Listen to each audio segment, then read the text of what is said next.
At this home, tragedy was averted by literally only a matter of minutes. It could have been a whole lot worse. Where I'm standing along the Platte River, it shouldn't be this dry. There should be a steady stream of water rushing up here along my ankles. This blue strip you see here is the irrigation system for the pumpkin patch, needed now more than ever because of the drought. The driver of the black Honda Accord then zipped down to this gas station where he covered his face so the kid couldn't see it, and then he let him go. The damage here was so extensive in Thurman that it may take several months just to get this community back to where it once was. Now, this is just some of the debris left over at the Thompson home. Those are shingles, actually, that were blown away from a roof. And here's the culprit, actually. You can see a lot of snow still lingers on the ground, much like this right here as I kind of crumble it in my hand. If you take a look behind me, you can see this is where the gruesome discovery was actually made. And even tonight, there's a lot of people on edge. Now, Rosenblatt Stadium isn't gone quite yet, as you can tell right behind me. Demolition will take at least until the end of the year. It's the beginning of the end for historic Rosenblatt Stadium. Yeah, I'm getting some good pictures. An iconic symbol of Omaha for more than 60 years. Almost everyone has a story. Worked out here at Rosenblatt for many years, had season tickets for many, many years. It's a piece of my childhood. It's Omaha. I would truthfully have to say it's a sad day in Omaha's chapter. Lifetime South Omaha resident Gary Gernant can still smell the popcorn and hear the crack of the bat. Well, you could certainly hear the response when someone got a home run, things like that, or made a great play. You could hear that from my neighborhood.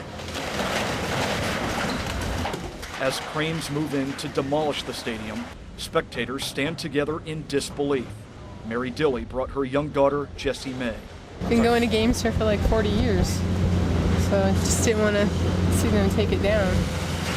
Others look ahead to the future as Omaha's Henry Dorley Zoo begins its expansion on this historic piece of land. I hate to see it go, but for the zoo, that's even better. The images stunning and heartbreaking, the sounds deafening. For Marilyn Thompson, it's a situation that can only be described as overwhelming. I was standing by my dryer and it was boom, boom, and I thought, oh, this doesn't sound very good.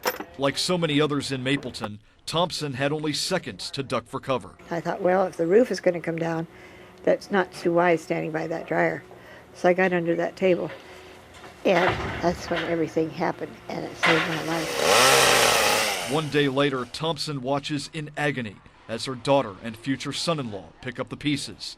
Gone is a place her family has called home for more than 5 decades. It had a 2-car garage, which is totally gone, and the house is totally, they condemned it. Now, this is just some of the debris left over at the Thompson home. Those are shingles, actually, that were blown away from a roof after Saturday night's tornado.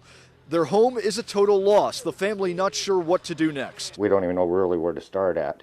We've got some help coming, and we're going to just get what we can get now and try to get the windows locked up or sealed up and go from there. Just thinking about the memories here makes Thompson tear up. As she gets ready to move out, leaving won't be easy as she reflects back on the years. Just raising my family and cooking and doing all the things you do raising a family. From now on, she'll prepare meals elsewhere, always longing for the kitchen, the home lost to nature. What looks like a desert is actually the Platte River. It's very dry out here. At Lenoma Beach in Gretna, the dry spell takes its toll. Just right here you can see where, it's dropped inches from yesterday. Not only on the water, but in it. Business owners here say the heat and low water levels have caused a fish kill, dead fish washing ashore.